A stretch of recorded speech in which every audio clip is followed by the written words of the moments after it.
Hello friends, तो हमारे RRB group D के एग्जाम्स चल रहे हैं। तो आज हम लोग इसके बारे में कुछ इंपॉर्टेंट क्वेश्चंस की बात करेंगे साइंस के। तो चलिए दोस्तों स्टार्ट करते हैं और देखते हैं हमारा पहला क्वेश्चन क्या यहाँ पर दिया गया है। तो हमारा फर्स्ट क्वेश्चन है कि कार्य और ऊर्जा का एसआई मात्रक क्या होता है। तो दोस्तों हमारा जो कार्य और ऊर्जा है उसका एसआई मात्रक जूल होता है। अगर इसके अलावा हम लोग कुछ और मात्रकों की बात करें तो जैसे कि दोस्तों हमारे यहाँ पर दिया गया न्यूटन जो होता है बल का मात्रक होता है, वॉट शक्ति का मात्रक होता है, पास्कल दाब का मात्रक होता है। तो ये भी आपके एग्जाम के लिए बहुत ज़्यादा इंपॉर्टेंट है, ये भी आप इनको भी याद रखिएगा ध्यान से। और इसके साथ में एक पॉइंट और दिया गया है कि हमारा जो कार्य है और ऊर्जा है, इन दोनों का ऐसा ही मात्रक क्या होता है, हमारा जूल होता है। अब इसके बाद हम लोग आगे दूसरे क्वेश्चन की तरफ चलते हैं और देखते हैं दूसरा क्वेश्चन क्या दिया गया है।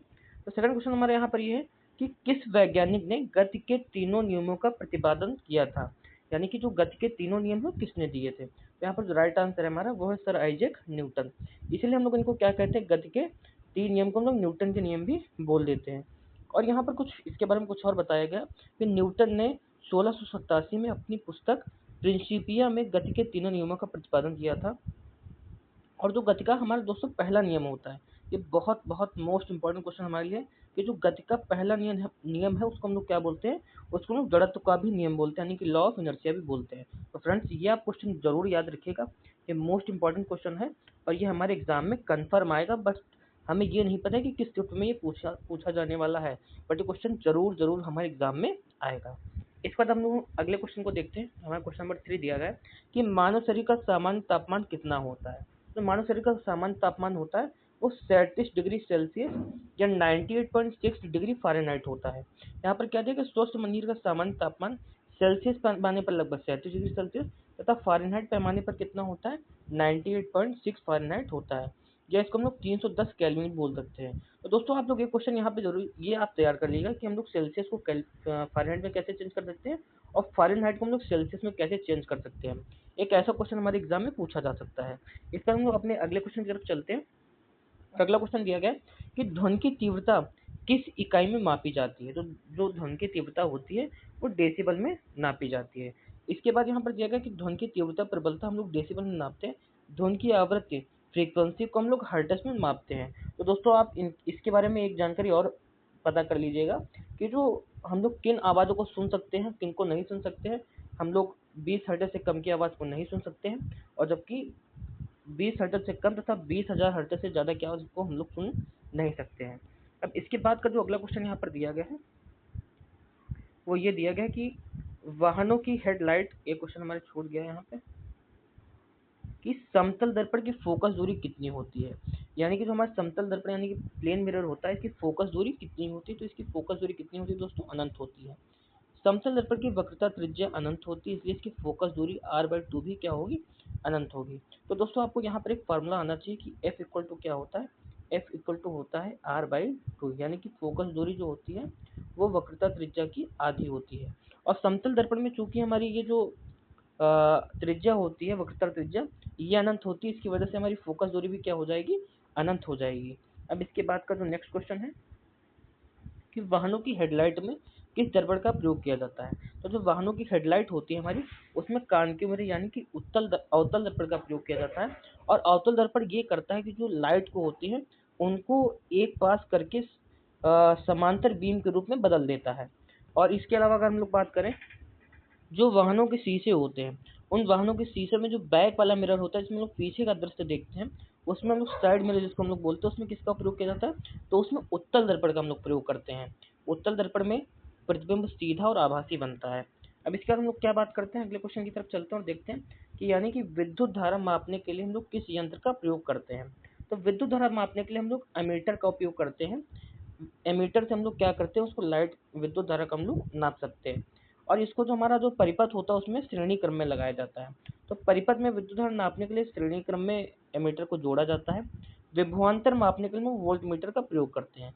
अगर हम लोगों से पूछा जाए कि विभवांतर हम लोग किससे नापेंगे, तो यहाँ पे लिखा है वोल्ट मीटर। एमीटर से हम लोग क्या नापते हैं, धारा। और दोस्तों विभवांतर किससे नापते हैं, तो विभवांतर हम लोग नापते हैं वोल्ट मीटर से। अब इसके बाद अगले क्वेश्चन की तरफ चलते हैं। और नेक्स्ट क्वेश्चन यहाँ पर दिया गया है कि गुरुत्वीय त्वरण यानी कि स्मॉल जी का मान पृथ्वी की सतह पर कितना होता है। तो हमारा जो स्मॉल जी होता है उसका मान पृथ्वी की सतह पर 9.8 मीटर पर सेकंड स्क्वायर होता है। पृथ्वी की सतह पर मानक गुरुत्वीय त्वरण का मान 9.8 मीटर पर सेकंड स्क्वायर होता है। ध्रुवों पर जी का मान सबसे अधिक, दोस्तों ये क्वेश्चन मुझसे पूछा जा सकता है कि जो हमारे स्मॉल जी का मान सबसे अधिक कहाँ पर होता है, तो कहाँ पर होता है दोस्तों, तो वो होता है हमारे ध्रुवों पर। इसके अलावा हम बात करें जो हमारी विषुवत रेखा उसमें सबसे कम स्मॉल जी का मान होता है। तो फ्रेंड्स आप लोग इसको भी बिल्कुल ध्यान से याद रखिएगा, यहाँ से ये बिल्कुल मोस्ट इंपॉर्टेंट क्वेश्चन है और यहाँ से हमारे ग्रुप डी के एग्जाम में क्वेश्चन गारंटीड पूछा जाएगा, तो आप लोग इसको ढंग से तैयार कर लीजिएगा। इसके बाद है हमारा जो शुद्ध जल होता है उसका पीएच मान कितना होता है, तो हमारे शुद्ध जल का पीएच मान कितना होता है, 7 होता है। शुद्ध जल यानी कि उदासीन होता है, इसलिए इसका पीएच मान 7 होता है। पीएच मान 7 से कम अम्ल और 7 से अधिक क्षार होते हैं। तो दोस्तों हमें ये बात पता होनी चाहिए कि जो हमारा पीएच वैल्यू होती है वो 7 पे उदासीन होता है, और अगर 7 से कोई वैल्यू अगर कम है, अगर 7 से वैल्यू हमारी क्या आती है फ्रेंड्स, अगर 7 से वैल्यू कम आती है तो क्या हो जाएगा, अम्ल हो जाएगा। और अगर 7 से ज़्यादा अगर हमारी वैल्यू आ रही है तो क्या हो जाएगा, वो दोस्तों हमारा क्षार हो जाएगा। अब हम लोग आगे तो चलते हैं और देखते हैं हमारा 10वां क्वेश्चन यहाँ पर क्या दिया गया है। तो हमारा जो 10वां क्वेश्चन है कि आधुनिक आवर्त सारणी यानी कि मॉडर्न पीरियोडिक टेबल किसने दी है, तो जो हमारी मॉडर्न पीरियोडिक टेबल है वो हेनरी मोजले ने दी है, और उनकी जो टेबल है वो हमारे एटॉमिक नंबर यानी कि परमाणु क्रमांक पर आधारित है, ना कि परमाणु द्रव्यमान पर। तो दोस्तों ये पॉइंट याद रखिएगा, जो मोजले की जो हमारी पीरियोडिक टेबल है ये किस पर बेस्ड है, तो हमारी परमाणु क्रमांक पर बेस्ड है। किस पे, तो परमाणु क्रमांक। ये दोस्तों क्वेश्चन जरूर याद रखिएगा, क्योंकि परमाणु क्रमांक और परमाणु द्रव्यमान में आप कंफ्यूज हो सकते हैं। तो परमाणु क्रमांक पर आधारित यानी कि एटॉमिक नंबर पर आधारित है, तो आप इस क्रमांक को जरूर याद रखिएगा, और यहाँ से भी क्वेश्चन हमारा आएगा, इसकी पूरी पूरी गारंटी है। मोस्ट इंपॉर्टेंट क्वेश्चन है हमारे पेपर के लिए। तो यहाँ पर लिखा हुआ है कि हेनरी मोजले ने 1913 में आधुनिक आवर्त सारणी दी जो तत्वों के परमाणु क्रमांक पर आधारित है। मंडलीव की आवर्त सारणी परमाणु द्रव्यमान पर आधारित थी। तो मंडलीव की आवर्त सारणी किस पर आधारित थी, तो वो था परमाणु क्रमांक हमारा। अब नेक्स्ट क्वेश्चन देखते हैं। अगला जो क्वेश्चन है, सोडियम को किस द्रव में डुबोकर रखा जाता है। तो दोस्तों जो हमारा सोडियम है इसको हम मिट्टी के तेल में डुबोकर रखते हैं। क्यों, क्योंकि ये दोस्तों अगर इसको हम लोग खुले में रखेंगे तो ये बहुत क्रियाशील धातु है, ये हवा और नमी के संपर्क में आते ही तुरंत आग पकड़ लेता है। इसलिए हम सोडियम को हमेशा किसमें डुबोकर रखते हैं, तो मिट्टी के तेल में यानी केरोसिन में डुबाकर रखते हैं। इसके बाद अगले क्वेश्चन की तरफ चलते हैं, देखते हैं अगला क्वेश्चन हमारा क्या है। तो हमारा जो नेक्स्ट क्वेश्चन है वो ये दिया गया कि बेकिंग सोडा यानी कि खाने का सोडा का रासायनिक नाम क्या होता है। खाने के सोडे का रासायनिक नाम क्या होता है, तो खाने का सोडा का रासायनिक नाम होता है सोडियम बाइकार्बोनेट। तो इसका जो सूत्र होता है दोस्तों वो हमें पता होना चाहिए। जो सोडियम बाइकार्बोनेट होता है वो होता है NaHCO3, ये होता है हमारा खाने का सोडा। इसके बाद धोने के सोडा का सूत्र क्या होता है, वो दोस्तों यहाँ पर दिया गया, देखिए Na2CO3 इंटू 10H2 यानी कि सोडियम कार्बोनेट, इसका फार्मूला दिया गया है यहाँ पे हमें बताया गया। तो आप इन दोनों फार्मूलों को याद रखिएगा, और यहाँ से भी हमारा क्वेश्चन आएगा। इस स्लाइड से मैं आपको गारंटी ले रहा हूँ, यहाँ पे मोस्ट इंपॉर्टेंट लिख के मैं आपको दे रहा हूँ, और इस स्लाइड से आपका क्वेश्चन गारंटीड आएगा। अब हम लोग चलते हैं नेक्स्ट क्वेश्चन की तरफ। यहाँ पे लिखा हुआ है कि लोहे में जंग लगना, रस्टिंग ऑफ आयरन किस प्रकार की क्रिया है। तो एक रासायनिक परिवर्तन है।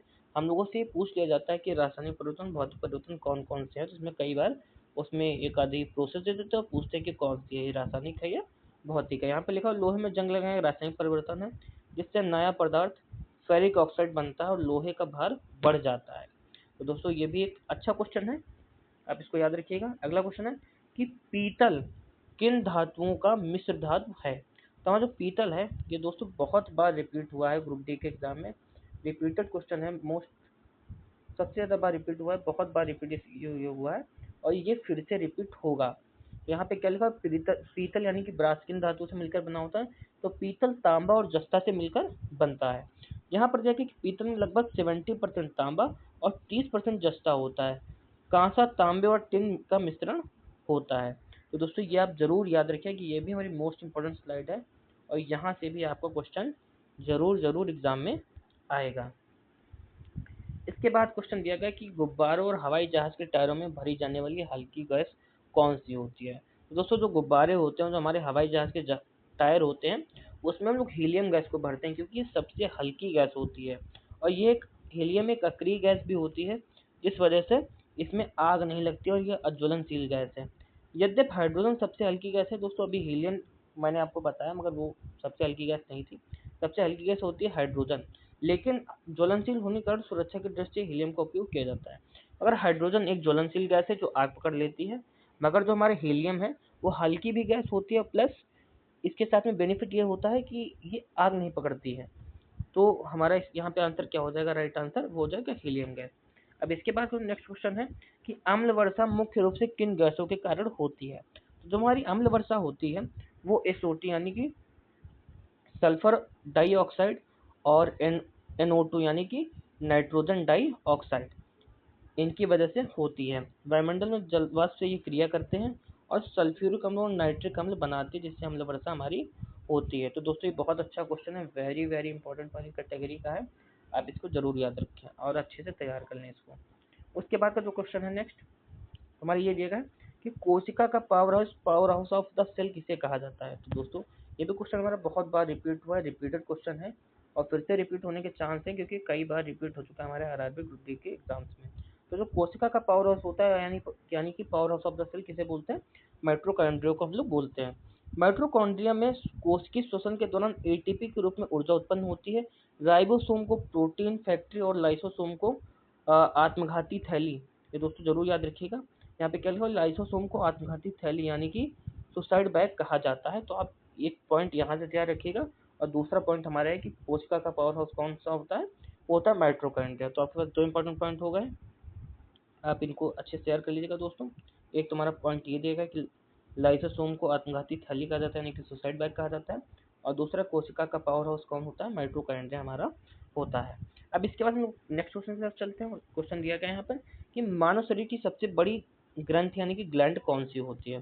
तो मानव शरीर की सबसे बड़ी ग्रंथि होती है वो दोस्तों होती है यकृत। क्या होती है, यकृत यानी कि लीवर हमारा। यकृत मानव शरीर की सबसे बड़ी ग्रंथि है, यह पित्त रस का स्राव करती है, यानी कि जो हमारा पित्त रस है, बाइल जूस, वो कहाँ से निकलता है, वो हमारे यकृत से निकलता है। दोस्तों ये क्वेश्चन हमसे पूछा जा सकता है कि हमारा जो बाइल जूस है, ये बाइल जूस हमारा कहाँ से निकलता है, कहाँ से स्रावित होता है। तो हम लोग कहाँ से बताएंगे, हमारे यकृत से यानी कि लीवर से स्रावित होता है।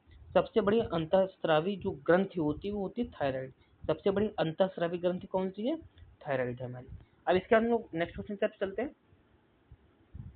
यहाँ पे हमारा जो अगला क्वेश्चन दिया गया है कि प्रकाश संश्लेषण की प्रक्रिया पौधों के किस भाग में होती है। जो प्रकाश संश्लेषण की प्रक्रिया होती है वो पत्तियों में होती है। कहाँ पर होती है दोस्तों, पत्तियों में। और पौधे इन्हीं की वजह से क्या करते हैं, अपना स्वयं का भोजन बना पाते हैं। पत्तियों में मौजूद क्लोरोप्लास्ट हरित लवक सूर्य से प्रकाश, जल और CO2 की उपस्थिति में भोजन बनाते हैं। भोजन के रूप में क्या बनाते हैं पौधे, तो ग्लूकोज बनाते हैं। अगर हमसे पूछा जाए कि पौधे अपने भोजन के रूप में क्या बनाते हैं, तो क्या बनाते हैं, ग्लूकोज बनाते हैं। और ऑक्सीजन गैस बाहर निकालते हैं, जो हम लोग अपने श्वसन के दौरान उनका प्रयोग करते हैं। तो ये हमारा एक और अच्छा क्वेश्चन था और ये हमारे वेरी इंपॉर्टेंट कैटेगरी वाला क्वेश्चन था। आप लोग इसको तैयार करिए क्योंकि यहाँ पर प्रकाश संश्लेषण यानी कि फोटोसिंथेसिस से एक क्वेश्चन जरूर आएगा, हमारे किसी भी शिफ्ट में आ सकता है।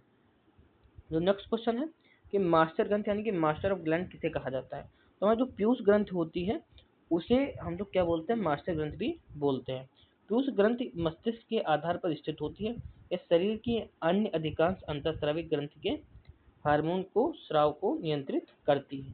तो दोस्तों ये एक आपका जो है ग्लैंड से एक आपका क्वेश्चन जरूर आएगा कि ये ग्रंथियां कहाँ पर होती हैं, उनसे क्या क्या क्या क्या काम होते हैं, और तो आप ये याद रखिएगा।